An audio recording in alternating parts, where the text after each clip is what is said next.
Bonjour et bienvenue sur Human First, le podcast business qui parle plus d'humains que de chiffres. À chaque épisode, je vous emmène à la rencontre de professionnels qui ont osé voir le monde du travail différemment. Comment ? En plaçant l'humain au cœur de ses priorités et de sa stratégie. Je suis Cécile Chaperon, entrepreneuse, RH, coach et militante pour un monde du travail plus épanouissant et plus responsabilisant. Et maintenant, place à notre invité du jour. Bonjour Romain. Bonjour Cécile. Alors j'ai l'immense plaisir de vous présenter Romain qui travaille chez Fago. Fago incarne la fair fashion en ne faisant pas de compromis entre sa direction artistique et sa mission. Entreprise à mission et Bicorp, sa raison d'être est d'engager sa génération contre le dérèglement climatique. Alors Romain, est-ce que tu peux nous dire qui tu es ? Avec plaisir. Déjà, merci beaucoup pour l'invitation, Cécile. Alors moi, donc Romain Tessèdre, j'ai un peu plus de 30 ans. Je suis responsable communication de chez Fago depuis presque 4 ans maintenant. Et avant ça, j'étais beaucoup dans les médias, en régie publicitaire, chez Lagardère, au sein du groupe Figaro, au sein du groupe Canal+. Voilà. Et ça fait 4 ans que je travaille justement pour l'ambassadeur de la fair fashion, Fago, sur sa communication, son marketing et ses partenariats. Voilà. Et dans la vie, sinon, j'aime bien la forêt, donc ça tombe bien avec Fago. Et j'aime bien le vélo et j'aime bien la mer. C'est pour ça d'ailleurs que je vis à Nantes depuis maintenant 3 ans déjà. J'ai quitté Paris pour venir à Nantes avec Fago aussi. Et voilà, je me retrouve proche de tout ça, tous ces éléments. Donc voilà. Voilà qui je suis en pro et en perso. Merci, donc le siège social est à Nantes, c'est ça ? C'est ça, pour le moment, près des machines de Lille. Et je crois qu'on va bientôt avoir des nouveaux bureaux, mais on a encore la surprise. Mais ce sera à Nantes, dans le cœur de Nantes aussi. Alors, est-ce que tu peux nous raconter, Romain, l'histoire de Fago ? Je vais essayer de le faire du mieux que je peux, vu que j'ai pas été témoin de toutes les scènes. Fago, ça commence avec Nicolas Rohr et Frédéric Munier en 2009, qui, en sortie d'études, est passionné des industries textiles, partout d'ailleurs, qui ont visité pas mal les industries textiles asiatiques, européennes, ont décidé de monter leur marque à la base de chaussures. Et ils se sont dit, en fait, tous mes amis en école ont les mêmes types de baskets. Je vais pas citer de marque, mais on a un petit peu dans l'imaginaire commun on a tous les potes ont les mêmes baskets. Donc c'est un peu ce qu'ils se sont dit, et ils se sont dit on va faire une basket différente d'un point de vue style, d'un point de vue direction artistique, quelque chose que personne n'a et que tout le monde aura envie de mettre aussi. Et en fait Fago se crée à ce moment-là, et se crée surtout avec une conviction et des valeurs fortes. C'est que en faisant leurs recherches pour créer cette première basket, ils s'aperçoivent que cette basket va avoir un impact, et ils font en fait un premier bilan carbone, un peu témoin, avant même de sortir leurs premières chaussures, avec pour objectif de comprendre ce qui va se passer. Et ils comprennent que cette chaussure, ces matières, elles vont émettre du CO2, que le transport va émettre du CO2, que eux, en tant qu'équipe, ils vont aussi émettre du CO2 dans le cadre de leur fonction, et que tout ça, ça va faire que l'entreprise va avoir un impact sur le climat. Et c'est comme ça que dès le début, ils sortent une basket qui émet déjà un petit peu moins de CO2 que ce qui aurait pu être le cas. Et en plus de ça, avec une démarche assez forte de se dire qu'ils vont mesurer et réduire leur impact. Et après, comme tu le sais sûrement, Cécile, notre logo, c'est Fago avec un arbre. À l'époque, en 2009, et c'est tout à fait précurseur, ils se disent que leur réduction carbone n'est pas suffisante, ils n'arrivent pas à zéro, et donc ils vont planter cet arbre qui va capter du CO2. Voilà. Et donc Fago se crée comme ça en 2009 et chemine, et 10 ans plus tard, comme tu l'as très bien dit dans l'introduction, devient une entreprise à mission et membre Bicorp. Voilà. Et en passant de 2 fondateurs à plus de 100 personnes qui travaillent sur la marque, la marque a évolué, et le chemin s'est fait, et s'est doté de nouvelles actions de réduction, etc., en gardant l'arbre. Et on a la chance maintenant de voir, il me semble qu'on a passé de l'année 2022 à l'année 2023 avec plus de 3 500 000 arbres qui grandissent, qui poussent en France tranquillement. Voilà. Donc il y a des forêts Fago du coup. Il y a donc des forêts Fago, des arbres plantés par Fago, plantés par le pépiniériste qui travaille depuis 2009 avec Fago, qui s'appelle Nodé Pépinière, et qu'on encourage à aller visiter. Moi-même, j'ai dû en faire une dizaine, et chaque année en séminaire, on va planter un arbre dans une forêt Fago. Voilà. Au dernier séminaire, on était par exemple à la Chevrolière, qui était à 16 km de Nantes.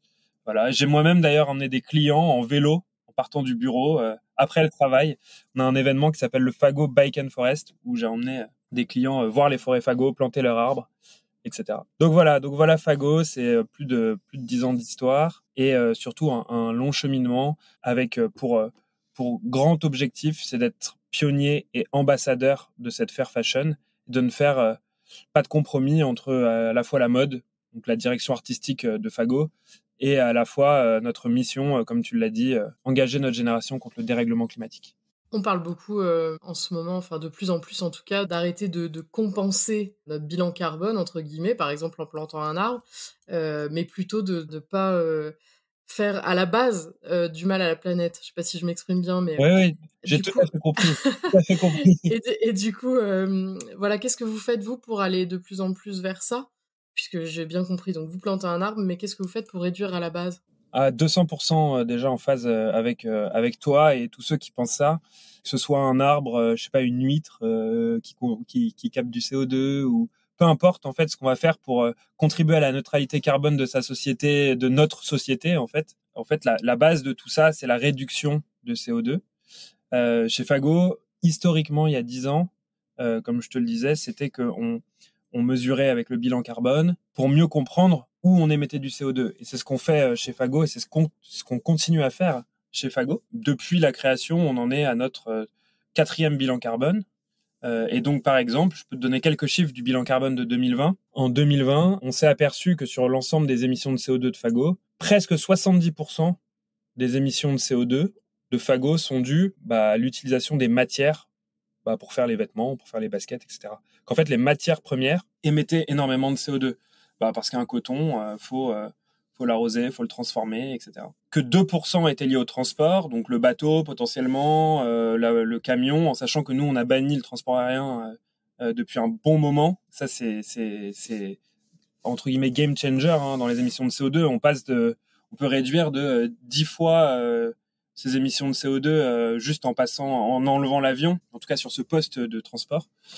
Voilà, on a vu que la vie d'équipe, c'était aussi des émissions de CO2, pas loin de 10%, que nos clients, c'était aussi des émissions de CO2 parce qu'ils lavent nos vêtements, c'est eux qui gèrent la fin de vie des vêtements. Est-ce qu'ils les gardent trop longtemps dans leur placard? Est-ce qu'ils les jettent à la poubelle? Est-ce qu'ils les recyclent? Tout ça, en fait, ça a un impact. Et donc, c'est aussi à nous de faire changer les habitudes quand il y a besoin de les changer, en sachant qu'on a des clients qui sont quand même très au fait des choses, des bonnes pratiques. Et puis, il y a tous nos prestataires externes. Par exemple, l'entreposage, c'est du CO2. Le serveur web, c'est du CO2. L'opérateur téléphonique pour gérer toutes les lignes de l'entreprise, c'est du CO2. Et la vie d'équipe, j'en ai parlé, mais moi, le midi, quand je mange quelque chose, manger un plat de pâtes et manger un burger fait à base de bœuf, c'est pas la même empreinte carbone. Donc on a mesuré tout ça, on a fait le total. Grâce à ça et grâce à ce bilan carbone, on prend conscience de ce que Fago a comme impact sur le climat. On sait que on est environ par exemple en 2020, on était à 2600 tonnes de CO2 sur notre activité annuelle. C'est un chiffre qui est large, faut pas le prendre à la virgule près, mais ça nous donne quand même un référentiel, c'est ça qui est important. Et grâce à ça, et du coup je vais répondre concrètement à ta question, grâce à ça, on réduit nos émissions de CO2 parce que comme on a vu que l'impact était à tous ces endroits-là, on sait quelles doivent être les priorités, à savoir par exemple chez Fago les matières, mais comme dans beaucoup d'entreprises de la mode, ça va être les matières premières. C'est pour ça que comme 68% du problème viennent des matières premières, on va utiliser plutôt des matières recyclées, c'est-à-dire qu'on va revaloriser des déchets pour faire nos vêtements et que donc 80% des pièces de notre collection sont composées partiellement ou intégralement de matières recyclées, par exemple. On va revoir la vie d'équipe. On va demander à nos salariés, donc à moi-même, de se dire, voilà, on peut manger 1 ou 2 repas végétariens par semaine. C'est pas des obligations, il faut prendre ça avec des pincettes. On va pas obliger les gens, mais voilà, on peut modérer nos repas, par exemple. Et ça va être ça tout du long. Par exemple, on parlait des clients. Pour les accompagner à mieux gérer la vie des produits, on va proposer un service de réparation en boutique. On va proposer un service de seconde main en boutique. On va proposer des bornes de recyclage en boutique. Voilà. Grâce au bilan carbone, on met des actions en place pour réduire les émissions de CO2. Et ensuite, l'arbre viendra aider, comme on n'arrive pas à zéro, viendra aider à contribuer à notre neutralité carbone. C'est un peu le principe. Donc, toutes les entreprises qui plantent des arbres, j'ai envie de dire, c'est bien. Si c'est bien fait, avec des experts qui les plantent, et que c'est vraiment bien fait, qu'il y a du suivi, comme le fait Fago avec nos des pépinières, j'ai envie de dire bravo. Et d'ailleurs, le GIEC souligne le fait que la gestion des grands massifs forestiers en France et dans le monde, c'est quand même des choses qu'il faut continuer d'entretenir. Il faut continuer d'entretenir nos forêts et de bien gérer nos forêts. C'est hyper important. Pour autant, c'est pas parce qu'on plante un arbre qu'on ne peut pas faire des actions pour réduire les émissions de CO2. Et voilà, c'est ce qu'on va faire chez Fago, et on va essayer de le prouver concrètement en disant, hier, mon sac à dos, il émettait tant de CO2. Aujourd'hui, il est totalement recyclé et j'ai enlevé le cuir dessus. Donc, il en émet 30% de moins. Voilà. Et c'est comme ça qu'on va avancer. Alors, ça en émet pas 90% de moins tout de suite. Mais voilà, on va essayer d'avancer petit pas par petit pas. Voilà un petit peu l'état d'esprit dans lequel Fago est, et dans lequel il veut amener aussi toutes ses parties prenantes. Ses partenaires, nos prestataires, les salariés, etc. Alors moi, ce qui s'est passé avec Fago, c'est que j'ai eu la chance de rentrer par hasard dans le magasin d'Annecy et de rencontrer une salariée du coup de Fago. Ce qui m'a d'abord marqué quand je suis rentrée dans le magasin, moi je connaissais pas. Ce qui m'a marqué, c'est de voir écrit votre mission sur le mur, vraiment quand on rentre, et avec aussi vos objectifs liés à cette mission. Forcément, comme je m'intéresse aux entreprises à mission, ça m'a fortement marqué. Je me suis tout de suite dit, oulala, c'est quoi cette entreprise? Du coup, j'ai posé des questions à votre collaboratrice. Je lui dis bonjour si elle se reconnaît, parce qu'elle m'a invité à vous contacter pour ce podcast, et elle m'a parlé vraiment de la mission, de comment ça marchait dans l'entreprise. Elle était hyper passionnée par la boîte, et du coup, je me suis vraiment posé la question, voilà, qu'est-ce qui fait que vous avez des collaborateurs impliqués autour de cette mission et dans la lutte contre le changement climatique? Alors déjà, je pense qu'on parle je vais la citer comme ça ira plus vite. Je pense qu'on parle d'Emeline. Elle a encore envoyé il y a pas très longtemps une super photo sur un très beau massif à Annecy. Ça donne envie toujours à toute la boîte, je pense, que de vivre là-bas dans les forêts en pleine montagne. Donc voilà. Non, mais je pense que il y a quelque chose qui a bouleversé aussi Fago, c'est justement ce statut d'entreprise à mission. Et globalement, je pense que c'est comme ça dans une entreprise, c'est que il y a des personnes, une ou plusieurs personnes qui fondent une entreprise. Nous, c'est Nicolas et Frédéric chez nous, qui portent un projet, qui le font grandir, qui portent des valeurs, qui mettent énormément de conviction dans le projet. Et je pense que Fago, comme n'importe quel projet, a démarré comme ça. Donc Nicolas, Frédéric, qui veulent créer une entreprise différente, hybride, qui à la fois est saine, rentable, saine financièrement et rentable, et de l'autre côté, qui vient résoudre un problème environnemental. Donc ça, c'est le départ. En devenant entreprise à mission, on va dire qu'il y a eu une sorte de décentralisation, et que du coup, ça a permis à tout le monde, toute l'entreprise, d'accéder à cette mission et de se l'approprier. Et c'est pour ça que depuis qu'on est entreprise à mission, tu l'as souligné, dans toutes nos boutiques, on a engagé notre génération contre le dérèglement climatique, qui est inscrit sur un des murs en général les plus visibles, en lettres blanches sur fond vert, sur le vert Fago, qui est très beau d'ailleurs, que j'aime beaucoup personnellement. Et du coup, en devenant entreprise à mission, tout le monde se l'approprie. Et pour la petite histoire, donc engager notre génération contre le dérèglement climatique, cette mission, elle est là depuis toujours chez Fago. Elle n'a pas toujours été écrite de cette manière, mais c'est à la suite d'un séminaire et à la suite d'un brainstorming de tous les salariés qui étaient là en 2019 qu'a vu le jour en fait cette conclusion de ce séminaire, qu'a vu le jour en fait cette mission écrite de cette manière, parce que ça ne veut pas dire la même chose, hein. Juste être contre le dérèglement climatique et engager notre génération contre le dérèglement climatique, c'est pas la même chose. Tout le monde s'est mis derrière, et du coup, que ce soit Emeline ou quelqu'un d'autre, au quotidien, on peut voir dans l'entreprise Fago et dans la manière de faire, de manager, d'être objectivé, que la mission a une partie primordiale dans l'entreprise. Je donne peut-être, deux, trois exemples. La première, c'est au recrutement. Dès l'annonce de recrutement chez Fago, peu importe le poste, qu'on soit au siège, qu'on postule pour de la communication, je sais pas, dans mon pôle, ou en logistique, ou dans la team de création, au siège, voilà, ou dans le réseau de vente, ou dans le réseau commercial, par exemple, pour nos revendeurs. Dans l'annonce, on va dire tout de suite au candidat qu'on va le recruter évidemment pour son expertise sur le poste, mais aussi sur le fait, sa propension à pouvoir participer à ce projet, à le soutenir, à le faire grandir. Donc voilà, ça c'est la première chose dès le début. Ensuite, quand on arrive chez Fago, dès le début, on va avoir des formations vidéo, une formation en présentiel ou en visio. D'ailleurs, c'est moi-même qui l'a fait, donc tous les nouveaux arrivants vont avoir une formation pour bien comprendre. Qu'est-ce que ça veut dire une formation? Ça veut pas dire je vais tout vous apprendre et vous allez avoir un master en RSE. Non, je ne prétends absolument pas tout connaître. D'ailleurs, je pense qu'il y a beaucoup de gens qui ne savent pas tout sur ce sujet-là.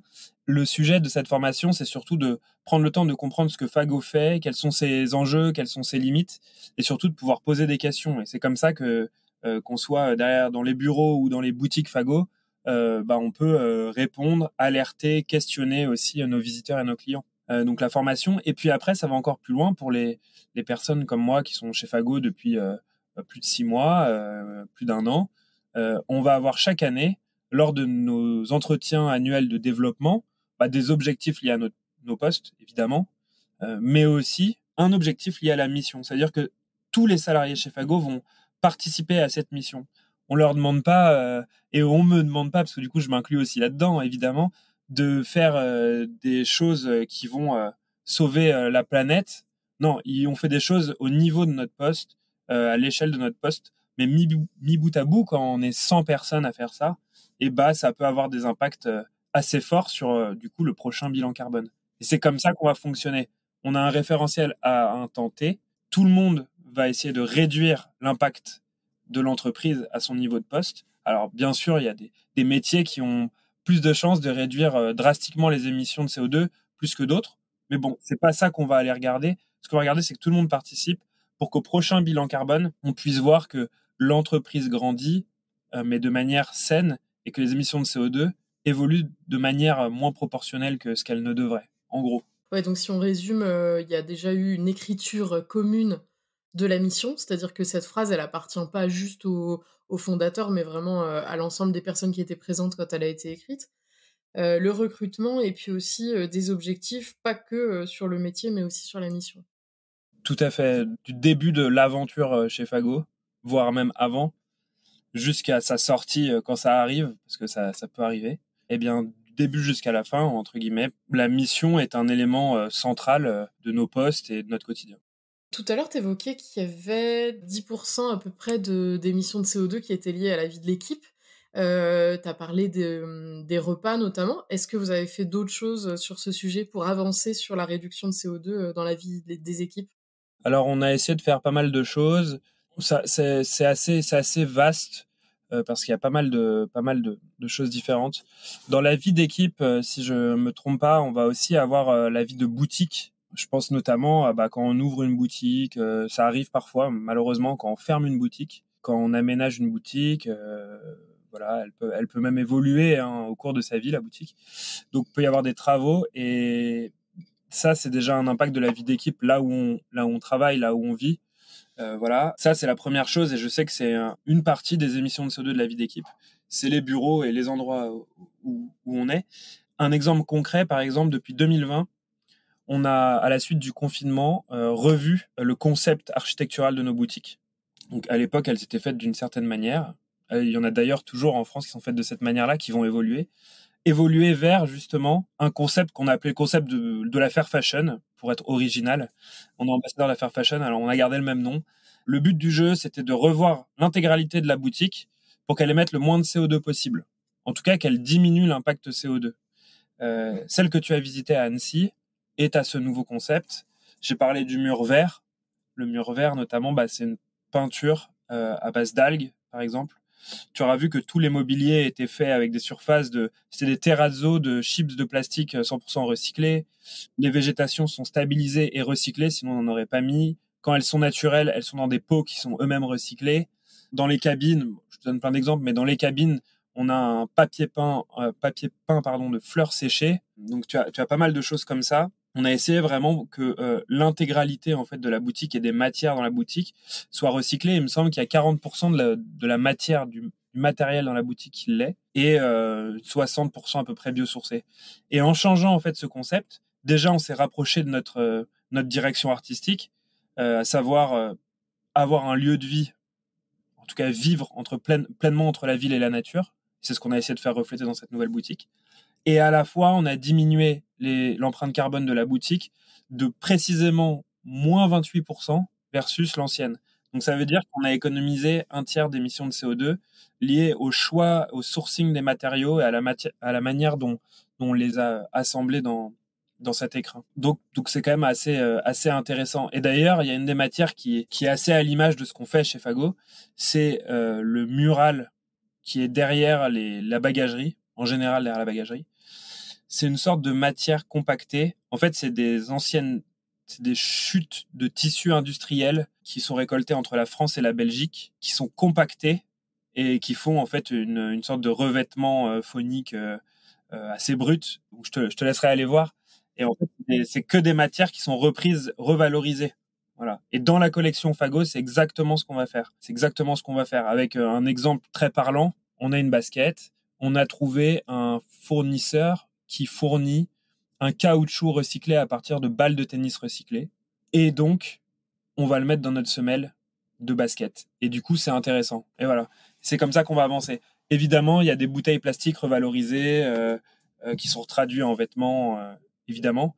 Mais on peut aller chercher des matières un peu sympas. Alors, c'est plus simple à faire en architecture que dans les vêtements. Mais on l'a fait. On l'a fait avec des coquilles d'huîtres. Et puis, on a encore plein de surprises à venir avec ce genre de sujet. En tout cas, vous avez vraiment réussi à faire du recyclé et du beau. C'est pas toujours le cas, mais vraiment, quand on rentre dans votre boutique, c'est super beau.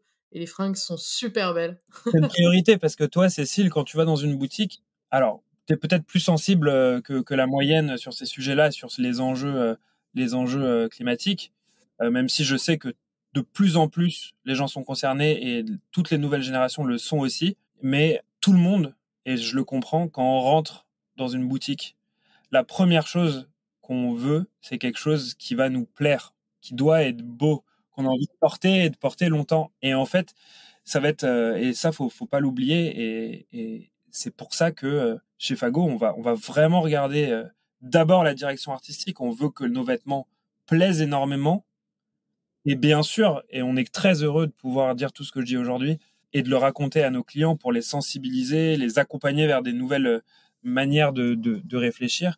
Mais en fait, il faut d'abord que ce soit beau. Si nos vêtements et donnaient pas envie d'être portés, en fait, tout ce qu'on ferait là, ce serait un peu fait en vain, je pense. Ouais, c'est sûr. Aujourd'hui, il y a combien de boutiques et vous êtes combien de salariés? Alors, on a un peu plus de 100 et on a une quarantaine de points de vente, un peu plus, je crois, 41 ou 42. Et Annecy est une des dernières qui vient d'arriver, donc on est très heureux, on adore cette ville. Eh ben, ça m'étonne pas.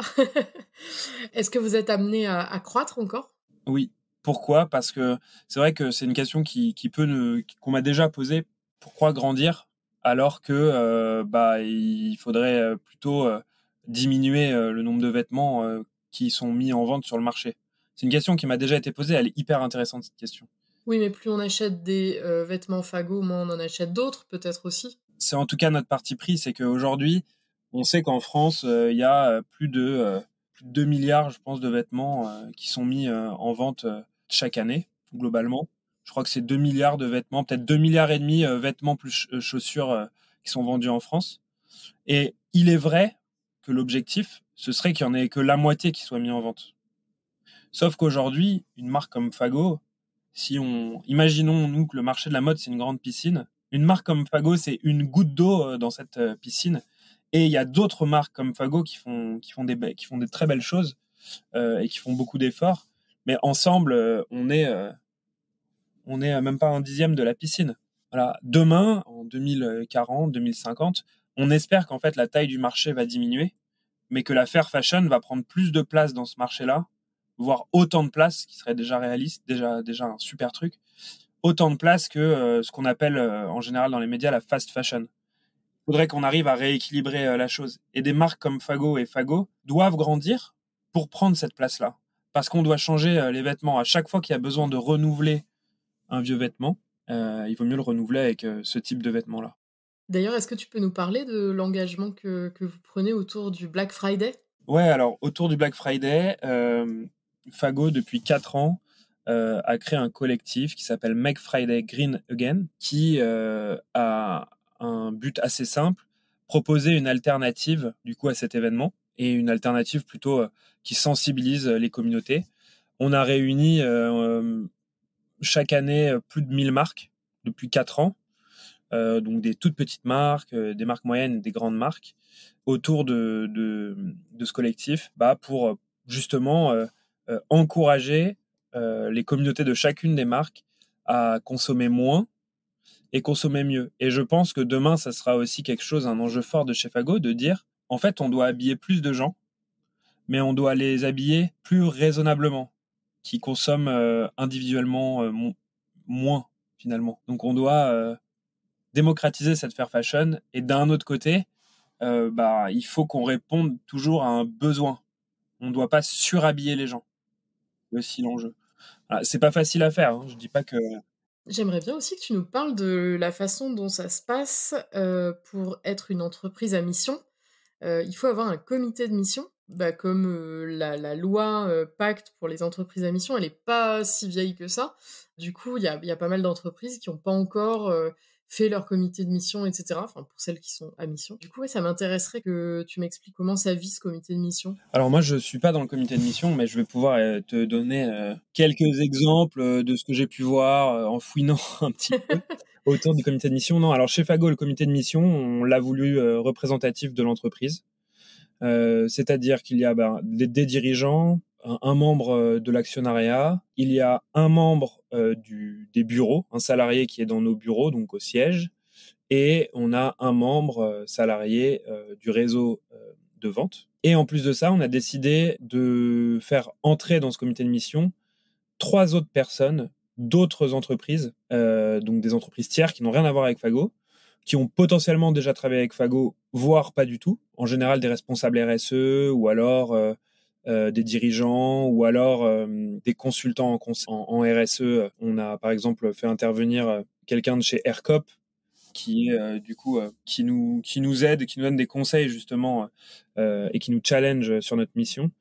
Donc voilà, et en fait ces gens-là rentrent dans le comité de mission justement pour, comme dit Nicolas souvent, nous boxer, nous challenger, et faire en sorte que on se repose pas trop sur ce qu'on sait faire, et qu'on aille voir plus loin, euh, et qu'on puisse fixer en fait tous ensemble des objectifs plus ou moins ambitieux. Voilà. Donc il faut pas qu'il le soit trop peu, il faut pas qu'il le soit trop, parce que sinon ils sont inatteignables, et en fait c'est pas le but de l'entreprise à mission. Le but de l'entreprise à mission, c'est de s'inscrire sur une trajectoire, mais une trajectoire qui est pérenne du coup. Donc ce comité de mission, il se réunit 2 à 3 fois par an chez Fago, donc tout le monde vient, hop, showroom chez Fago.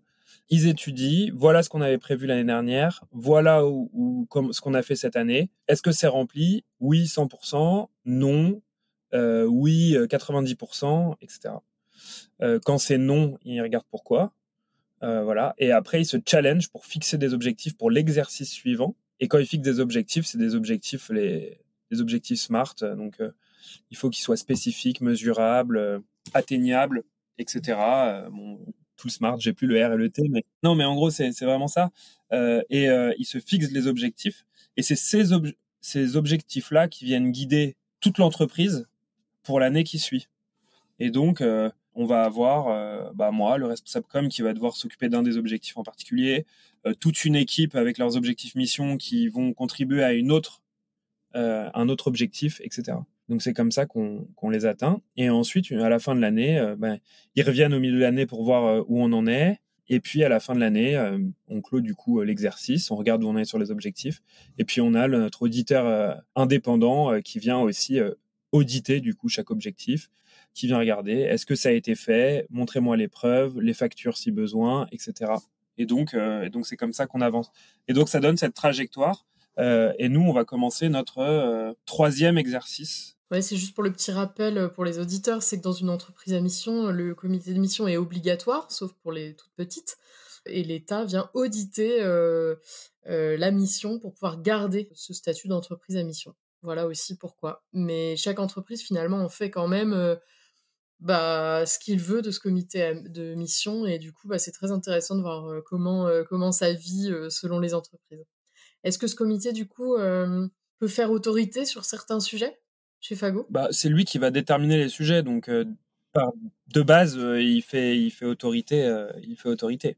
Donc voilà, et donc c'est à l'intérieur de ce comité, c'est là où je peux pas en dire plus parce que je ne suis pas dans les échanges, mais de ce que je comprends, c'est que voilà, Fago va proposer des choses, le réseau retail peut aussi orienter en fonction de la réalité terrain. Les personnes en externe vont pouvoir aussi discuter et dire moi j'ai vu telle société ou dans ma société c'est comme ça qu'on fait.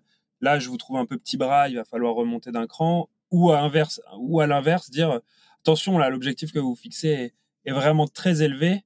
Je pense que c'est pas en un an que vous pourrez arriver à faire ça.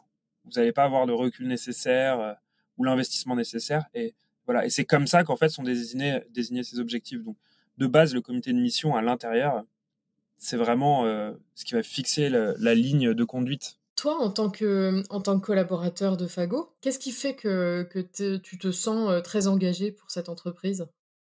Tout ce que je viens de dire. Tout simplement. Tout simplement, okay. Non, tout ce que je viens de dire. Voilà, moi j'aime bien le produit. Et puis il y a pareil, on rentre dans une boutique pour acheter d'abord un vêtement ou quelque chose dont on a besoin, mais aussi qui nous plaît. Voilà, moi j'aime mon métier, j'aime ce que je fais, et je suis aussi content de le faire dans une boîte comme Fago, qui m'enrichit personnellement. Moi, j'apporte mon savoir à l'entreprise et l'entreprise m'apporte aussi son savoir. C'est ce qu'on cherche dans n'importe quelle entreprise. Et même si Fago était moins avancé sur ce genre de sujet, je serais content de pouvoir y participer pour faire avancer aussi sur ce sujet-là. Voilà. Peu importe en fait le niveau où on est, faut bien commencer quelque part. On n'est pas tous Patagonia à la naissance, donc voilà. Et Patagonia, même à la naissance, n'était pas le Patagonia d'aujourd'hui. Donc c'est ce qu'on m'a répondu récemment. L'ingrédient essentiel pour se sentir engagé dans une entreprise, c'est le fait que j'apprenne beaucoup et que je grandisse avec cette entreprise. Voilà, donc finalement, c'est un peu ce que tu dis aussi. Voilà, mais après, bon, on pourra me dire, c'est dans n'importe quelle entreprise, effectivement, mais ça se passe pas comme ça dans toutes les entreprises. Merci beaucoup, Romain. Avec plaisir. Avec plaisir. Ravi d'avoir pu répondre à toutes tes questions. En tout cas, ouais, je te remercie vraiment pour tout ça. Finalement, on a parlé un petit peu moins que d'habitude de la vie des collaborateurs, mais c'était passionnant de venir interroger une entreprise à mission et Bicorp. C'est la première fois que j'en interroge une qui est les deux, et ça me fait vraiment plaisir. C'est parce qu'on n'est pas beaucoup comme ça encore. Il y en a quelques-unes, mais pas beaucoup. Ah, je pense qu'on est moins de 10-15 en France. Ah ouais, ok. Faudra que tu me glisses ceux que tu connais dans les oreilles. Avec plaisir. Je te remercie, Romain. À bientôt. Merci, Cécile. Au revoir. J'espère que vous avez aimé cet épisode autant que moi. Si vous connaissez quelqu'un qui aurait beaucoup de choses à dire sur le sujet, je serais très intéressée de le savoir. Alors partagez-nous son nom en commentaire. Pour nous soutenir, n'hésitez pas à partager cet épisode et à vous abonner à notre chaîne pour ne pas manquer les prochains. Et si l'envie de nous mettre plein d'étoiles et un commentaire vous prenez, n'hésitez surtout pas. À bientôt!